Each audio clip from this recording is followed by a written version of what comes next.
তো বন্ধুরা, এই বাচ্চাটির ঘরে আগুন লেগে যায় এবং সে কান্না করেছিল, আর তার মা বাবাও বাইরে বসে কান্না করেছিল। ধীরে ধীরে আগুন বাড়তে থাকে।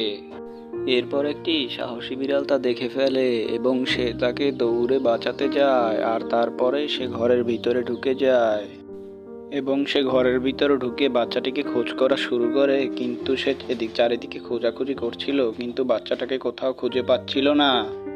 এরপর বাচ্চাটিকে সে খুঁজে পায়, কিন্তু তখন আগুন অনেক বেড়ে গেছিল এবং সে বাচ্চাটিকে নিয়ে ঘর থেকে বের হতে পারছিল না। সে অনেক কষ্ট করে ঘর থেকে বেরিয়ে যায়।